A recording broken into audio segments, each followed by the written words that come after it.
Hello viewers, welcome to Telugu audio stories. మీరు కనుక ఛానల్ని ఫస్ట్ టైం చూస్తున్నట్లయితే ఛానల్ని సబ్స్క్రైబ్ చేయండి, లైక్ చేయండి. అలానే కథపై మీ విలువైన ఒపీనియన్ని కామెంట్ రూపంలో తెలియచేయండి. ఇక కథలోకి వెళ్దామా?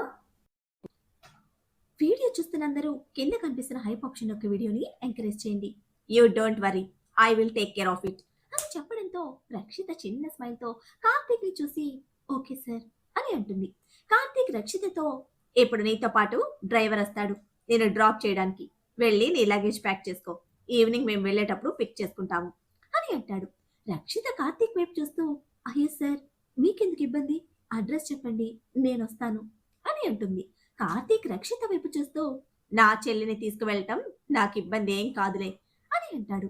రక్షిత ఇంకేం మాట్లాడకుండా ఇక నేను వెళ్తాను సార్, లగేజ్ ప్యాక్ చేసుకోవాలి కదా అని అంటే కార్తీక్ చిన్న స్మైల్తో ఓకే అని అంటాడు. రక్షిత అక్కడి నుంచి వెళ్ళిపోతుంది. శౌర్య సీరియస్ గా కార్తీక్ వైపు చూస్తూ బావా, అసలు నువ్వు చేస్తుంది ఏం బావలేదు అని అరిస్తే కార్తీక్ శౌర్యతో అవునరా, నాకు కూడా అలాగే అనిపిస్తుంది. ఈ ఇంట్లో ఇద్దరు చిన్న పిల్లలు ఉన్నారని చెప్పాను కానీ నిన్ను కూడా కలిపి ముగ్గురు అని చెప్తే బాగుండేది కదా అని అంటాడు. శౌర్య కార్తీక్ ను సీరియస్ గా చూస్తూ రే, నేను అసలు ఏం చెప్తున్నాను, నువ్వేం మాట్లాడుతున్నావు? అయినా మన ఇంట్లో చిన్నపిల్లలు ఇద్దరు ఎక్కడున్నారు? ఉన్నది నీ తమ్ముడు బొల్లి రావణ్ ఒక్కడే కదా. వాడు కూడా ఏమి చిన్న పిల్లడు కాదే. ఒక 4 రోజుల్లో వాడికి inter second year exams complete అవుతాయి కదా అని అంటే కార్తీక్ శౌర్య వైపు చూస్తూ రే, నువ్వు అసలు విషయం అర్థం చేసుకోకుండా ఇలా అరుస్తున్నావు కాబట్టిరా నిన్ను కూడా పిల్లోడు అన్నది. నా చెల్లిని నేను ఇంటికి తీసుకొచ్చుకుంటాను. రేపటి రోజు నువ్వు ఇల్లరికం రావాలి కదా. ఇంకా నా చెల్లి నాతోనే కదా ఉండేది. అందుకే అలవాటవుతుందని ఇప్పుడే తీసుకుని వెళ్తున్నాను అని అంటే శౌర్య సీరియస్ గా పళ్ళు కొరుకుతూ కార్తీక్ వైపు చూస్తాడు. కార్తీక్ శౌర్య లుక్స్ అస్సలు పట్టించుకోకుండా వర్క్ స్టార్ట్ చేస్తాడు. శౌర్య సీరియస్ గా కార్తీక్ వైపు చూస్తూ వెళ్ళి ఆకాష్ పక్కన కూర్చుంటాడు. ఆకాష్ శౌర్య వైపు చూస్తూ బ్రో, ఇంట్లో ఇద్దరు పిల్లలు ఎవరున్నారు? ఉన్నది ఆదిత్య ఒక్కడే కదా అని అడిగితే శౌర్య ఆకాష్ వైపు చూస్తూ ఒక్క నిమిషం ఆలోచించి వేదు చిన్నపిల్ల అని చెప్పి ఆ రాక్షసి ఇంటికి రావాలని చెప్పుంటాడు. ఈ లెక్కన వేదు చిన్నపిల్ల అని చెప్పి మీ పెళ్లి పోస్ట్ పోన్ చేస్తాడనుకుంటా. చూసుకో ఆకాష్ అని ఆకాష్ ని ఉడికిస్తాడు. ఆలోచిస్తూ ఉన్నట్టు ఫోర్స్ పెట్టి ఆకాష్ ఉలిక్కి పడి వాట్ అని అరుస్తాడు గట్టిగా. కార్తీక్ సీరియస్ గా చూస్తాడు ఆకాష్ వైపు. ఆకాష్ హిహి అని నవ్వుతూ సారీ బావా, డిస్టర్బ్ చేశాను, కానీ ప్లీజ్ నాకు ఒక్క విషయం క్లారిటీ ఇవ్వా ప్లీజ్ అని రిక్వెస్ట్ చేస్తే ఆకాష్ కార్తీక్ తో బావా, అది ఆదిత్య కాకుండా ఇంకా ఇంట్లో చిన్నపిల్లలు ఎవరున్నారు అని అడిగితే కార్తీక్ ఒక్క సెకండ్ కూడా ఆలోచించకుండా మీ చెల్లి ఉంది కదా, ఆది కంటే చిన్నపిల్ల అని అంటాడు. అంతే. ఆకాష్ రిలీఫ్ గా ఊపిరి పీల్చుకొని థ్యాంక్స్ బావా, నా డౌట్ క్లారిఫై చేసినందుకు. నువ్వు వర్క్ చేసుకో బావా అని గుండెల మీద చేయి వేసుకొని సోఫాలో వెనక్కి అనుకొని అనవసరంగా భయపెట్టేశావు కదా బ్రో, ఒక్క నిమిషం అని అంటే శౌర్య ఆకాష్ మాట చెవిని వేసుకోకుండా రక్షిత ఇంటికి రాకుండా ఏం చేయాలి అని ఆలోచిస్తూ ఉంటాడు. కార్తీక్ ఆఫీస్ కి వెళ్ళిన తర్వాత ఖుషి పాప రూమ్ మొత్తం నీట్ గా క్లీన్ చేసేసి దట్ వాగుడుగయ్య సర్వెంట్ రంగి దగ్గరికి వెళ్తుంది.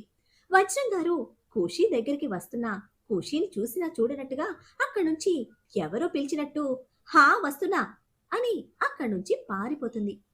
ఖుషి పాప అప్సెట్ అయ్యి ఇంట్లోకి వెళ్తే డ్రాయింగ్ రూమ్ లోకి వెళ్లి డ్రాయింగ్ బోర్డ్ మీద ఉన్న చార్ట్ మీద డ్రా చేయడం స్టార్ట్ చేసి తెలియకుండానే కార్తీక్ ఫేస్ వేస్తుంది.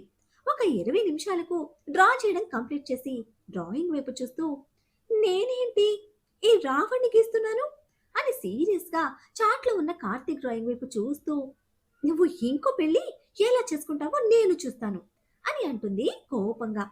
ఒకసారి కార్తీక్ డ్రాయింగ్ వైపు చూస్తూ ముక్క మీద వేలు పెట్టుకుని ఆలోచిస్తూ ఖుషి పాప ఒక మూవీలో రౌడీని గుర్తు చేసుకుంటూ కార్తీక్ ఫేస్ కి స్కిన్ కలర్ వేసి కార్తీక్ చెంప మీద ఒక పెద్ద పుట్టుమచ్చ పెట్టి పెద్ద గెడ్డం మీసాలు పెట్టి ఒక కంటి దగ్గర పైన చిన్న ఘాటు ఉన్నట్టు డ్రా చేసి నీట్ గా డ్రా చేసిన హెయిర్ ని కొంచెం మెస్సీగా మార్చి మిగతా కలరింగ్ కూడా వేసి డ్రాయింగ్ వైపు చూసి పర్ఫెక్ట్, రావణ్ ఇలా బాగున్నాడు, రౌడీ రావణ్లా అని చాట్లో కింద I hate you rowdy Ravan అని రాసి అది పక్కన పెట్టేసి ఇంకో చాట్ తీసుకొని దేవుడి గదిలో చూసిన అర్ధనారీశ్వరుల ఫోటో గుర్తు చేసుకుంటూ డ్రా చేయడం స్టార్ట్ చేస్తుంది. ఒక గంట తర్వాత డ్రాయింగ్ కంప్లీట్ అవడంతో డ్రాయింగ్ బాగా గమనిస్తూ టీచర్ చెప్పిన టిప్స్ గుర్తు చేసుకుంటూ చిన్న చిన్న మార్పులు చేసి పర్ఫెక్ట్ అని అనుకుంటూ కలర్స్ కూడా వేసి ఇంకోసారి పరీక్షగా చూసి చార్ట్ తీసుకుని హాల్లో కూర్చుని ఉన్న వజ్రం గారు, రాజేంద్ర గారు, ఆనంది గారి దగ్గరికి వచ్చి ముగ్గురికి చూపిస్తుంది. ముగ్గురు అర్ధనారీశ్వరుల డ్రాయింగ్ చూసి చాలా బాగుందని మెచ్చుకుంటే ఖుషి పాప హ్యాపీగా ఫీల్ అవుతూ ఆ డ్రాయింగ్ తీసుకుని వెళ్ళి రూమ్ లో పెట్టేసి ఈవినింగ్ టీచర్ కి చూపించాలి అని అనుకుంటూ పక్కనే ఉన్న కార్తీక్ డ్రాయింగ్ చూస్తూ రౌడీ రావణ్ అని నాలుక బయట పెట్టి రెండు చేతులు నుదుటి దగ్గర కొమ్ముల్లో పెట్టుకొని వెక్కిరించి హుషారుగా బయటికి వెళ్తుంది. కానీ ఖుషి పాపకి తెలియని విషయం ఏంటంటే కార్తీక్ లైవ్ లో సీసీ స్క్రీన్ మీద ఖుషి వేసిన డ్రాయింగ్ వెక్కిరించడం అన్నీ చూశాడని. బయటకు వచ్చిన ఖుషి పాప హ్యాపీగా ఆనంది గారి దగ్గరికి వెళ్ళి ఆవిడ బడిలో తల పెట్టుకుని పడుకుంటుంది. ముగ్గురికి కబుర్లు చెప్తూ ఆఫ్టర్నూన్ అందరూ లంచ్ కంప్లీట్ చేసి కూర్చుంటే అప్పుడే ఫోన్ రింగ్ అవుతుంది. అది ఇంటి ల్యాండ్ లైన్ కావడంతో దగ్గరలో ఉన్న ఖుషి పాప ఫోన్ లిఫ్ట్ చేసి హలో అని అంటే అటువైపు నుంచి హాయ్ బేబీ అంటూ వినిపిస్తుంది ఒక గొంతు. ఖుషి అయోమయంగా బేబీనా, ఎవరి కోసం ఫోన్ చేశారు మీరు అని అనుకుంటూ మీకెవరు కావాలండి అని అడిగితే అటువైపు నుంచి నీకోసమే ఫోన్ చేశాను బేబీ అని అంటాడు. ఖుషి పాప సీరియస్ గా నేనేమి బేబీని కాదు, ఐఎమ్ 22 ఓకే అని చెప్తే అటువైపు నుంచి okay okay baby cool, you are 22 I understand, okay okay అని అంటే ఖుషి పాప కొంచెం కూల్ అయ్యి నా కోసం ఎందుకు చేశారు చెప్పండి అంటూ అడుగుతుంది. వాడు మళ్ళీ బేబీ అన్న సంగతి పట్టించుకోకుండా అటువైపు నుంచి అది నీకొక విషయం చెప్పాలి బేబీ, చాలా సీక్రెట్ అని అంటే అతను సీక్రెట్ అనేసరికి బేబీ అన్నది కూడా వినిపించుకోకుండా క్యూరియస్ గా ఏంటా సీక్రెట్ అని అడిగితే వజ్రం గారు, ఆనంది గారు అయోమయంగా చూస్తూ ఉంటారు ఖుషి పాప వైపు. వేదు, రాజేంద్ర గారు కార్తీక్ ఏమైనా ఖుషిని ఆట పట్టించడానికి ఫోన్ చేశాడేమో అని అనుకుంటారు. ఎందుకంటే ఇంటి ల్యాండ్ లైన్ నెంబర్ బయట వారెవ్వరికీ తెలియదు కాబట్టి. అటువైపు నుంచి ఫోన్లో అది బేబీ విషయం ఏంటంటే ఈరోజు రావణ్ ఇంటికి ఒక అమ్మాయిని తీసుకొస్తున్నాడు. రావణ్ ఇంకో పెళ్లి చేసుకోవాలని అనుకుంటున్నా అమ్మాయి అనుకుంటా అని చెప్పడంతో ఖుషి పాప సీరియస్ గా నేను తనని అస్సలు ఇంట్లోకి రానివ్వను, ఇంకా రావణ్ ఎలా పెళ్లి చేసుకుంటాడో నేను చూస్తాను అని ఫోన్ పెట్టేసి సీరియస్ గా పైకి రూమ్ లోకి వెళ్తుంది. నలుగురు ఒకరి వైపు ఒకరు చూసుకుని అయోమయంగా వెళ్తున్న ఖుషి వైపు చూస్తే ఖుషి పాప రూమ్ లోకి వెళ్లి సీరియస్ గా ఆలోచిస్తూ అటు ఇటు తిరుగుతూ కార్తీక్ ని తిట్టుకుంటూ ఉంటుంది. దొక్కు రావణ్, తిక్క రావణ్, మెంటల్ రావణ్, ఇంకో పెళ్లి ఎలా చేసుకుంటాడో నేను చూస్తాను అని అనుకుంటూ ఇంతలో మళ్ళీ స్కార్ఫ్ లో అంతరాత్మ ప్రత్యక్షం అవుతుంది ఖుషి ముందు. ఖుషి అంతరాత్మ వైపు చూస్తూ హే, నువ్వు ఈవినింగ్ రావణ్తో వస్తున్నావని చెప్పారు అతను, మరి నువ్వు ఇప్పుడే ఎందుకు వచ్చావు అని అడిగితే అంతరాత్మ ఖుషి పాప వైపు చూస్తూ హాయ్ ఖుషి, నేను నీకోసమే వచ్చాను, నువ్వు మంచిగా నా రావణ్కి డివోర్స్ ఇచ్చేసి ఇక్కడి నుంచి వెళ్ళిపో, అప్పుడు నేను నా రావణ్ణి పెళ్లి చేసుకుంటాను అని అంటే ఖుషి పాప ఆలోచిస్తూ నేను డివోర్స్ ఇస్తే నువ్వు పెళ్లి చేసుకుంటావా అని అడుగుతుంది. అంతరాత్మ ఖుషి వైపు చూస్తూ అవును అన్నట్టు తలూపితే ఖుషి పాప బెడ్ మీద కూర్చొని కాలు మీద కాలు వేసుకొని థ్యాంక్స్ నీకు అని అంటుంది. అంతరాత్మ ఖుషిని థ్యాంక్స్ ఎందుకు అని అడిగితే ఖుషి పాప అంతరాత్మతో నేనసలు ఈ విషయమే మర్చిపోయాను, ఇంకో పెళ్లి చేసుకోవాలి అని అనుకుంటే ఫస్ట్ వైఫ్ డివోర్స్ ఇవ్వాలి అని, ఇప్పుడు నువ్వు అది గుర్తు చేసినందుకు థ్యాంక్స్, ఇప్పుడు చూస్తాను రావణ్ ఎలా నిన్ను పెళ్లి చేసుకుంటాడో అని అని అంటుంది పళ్ళు కొరుకుతూ. అంతరాత్మ ఖుషితో చూస్తూ ఉండు, నేను ఖచ్చితంగా నా రావణ్ణి పెళ్లి చేసుకుంటాను అని అంటే ఖుషి పాప అంతరాత్మ వైపు చూస్తూ నేను కూడా చూస్తాను నువ్వు ఎలా పెళ్లి చేసుకుంటావో అని అంటుంది.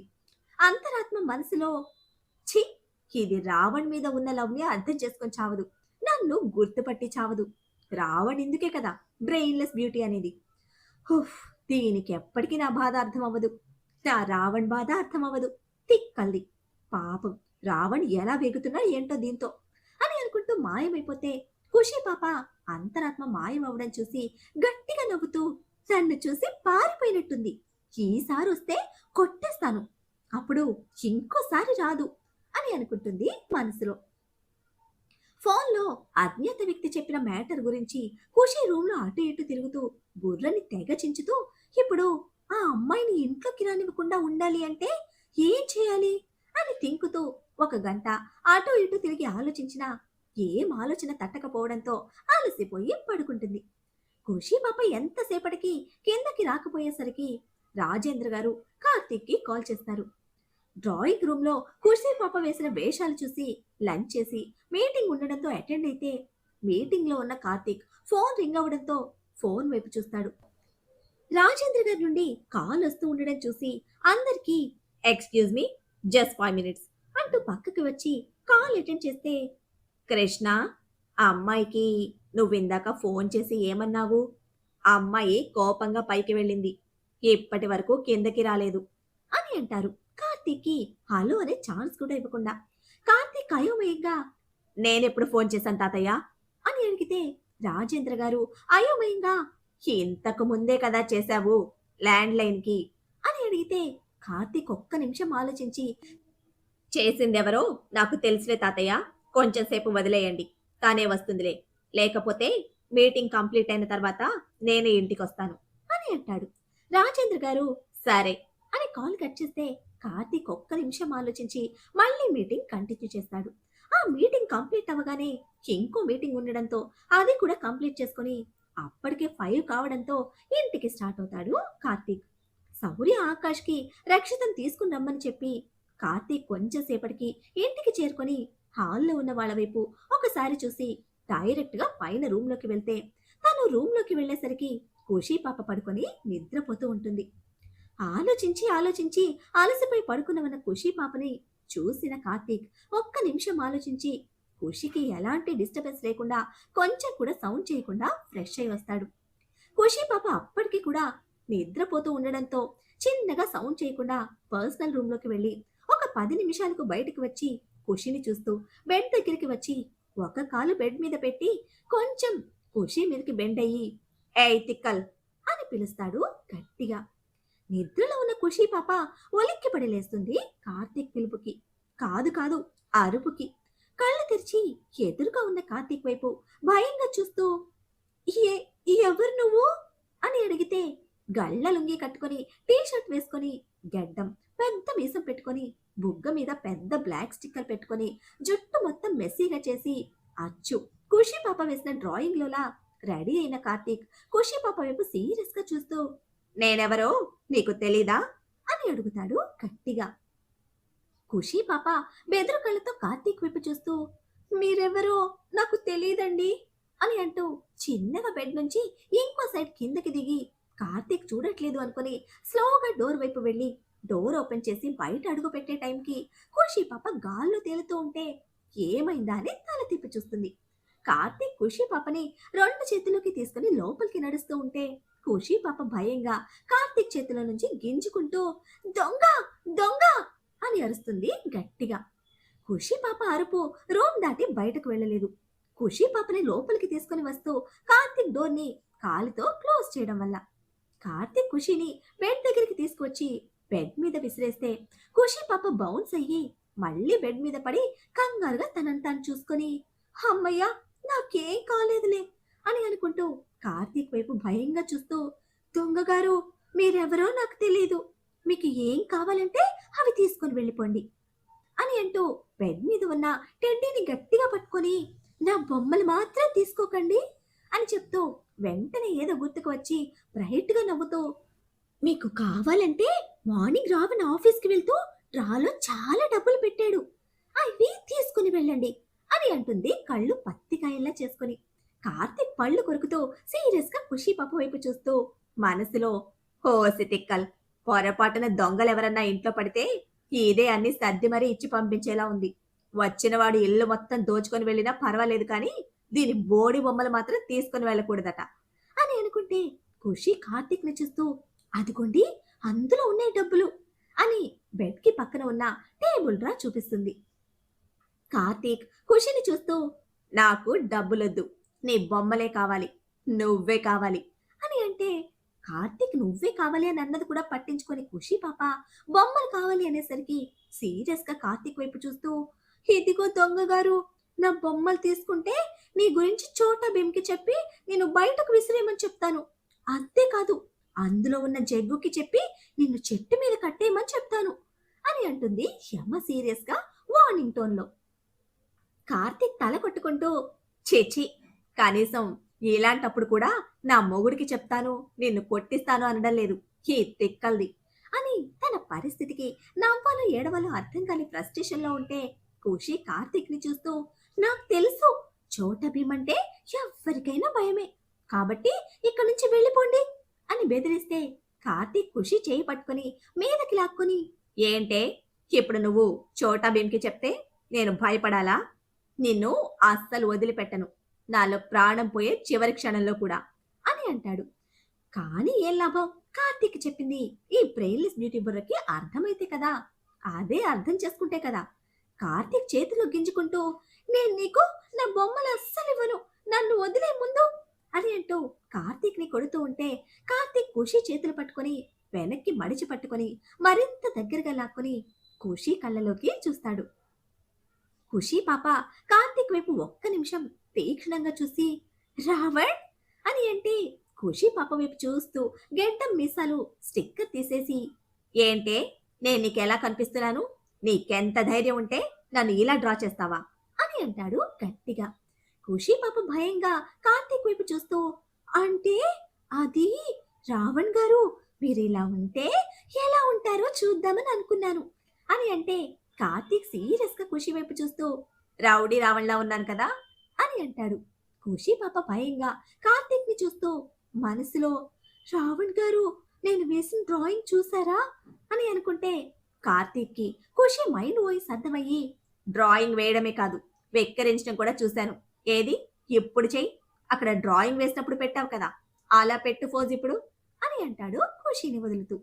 ఖుషి తల వద్దు అన్న టూపుతూ చిన్నగా అడుగులు వెనక్కి వేస్తూ ఉంటే కార్తీక్ ఖుషి వైపు అడుగులు వేస్తూ వాల్ రాగానే ఖుషి ఎటు వెళ్ళిపోకుండా అటు ఇటు చేతులు అడ్డు పెట్టి సీరియస్ గా ఖుషి వైపు చూస్తూ ఉంటాడు. మరి ఖుషి కార్తీక్ల మధ్య కలహం ప్రణయంగా మారిపోనుందా? ఇప్పుడు రావణ్ నిజంగానే రౌడీ రావణ్లా మారిపోయి ఖుషి అన్నాలు దోచుకొని పాప పెట్టిన పేరుకి న్యాయం చేస్తాడా? అసలు ఖుషికి ఫోన్ చేసిందెవరు? ఇప్పుడు రక్షిత విషయంలో ఖుషి రియాక్షన్ ఎలా ఉండబోతుంది తెలుసుకోవాలంటే నెక్స్ట్ ఎపిసోడ్ని ఫాలో చేయండి. అలానే ఈ ఎపిసోడ్ని లైక్ చేయడం మాత్రం మర్చిపోకండి. Bye friends.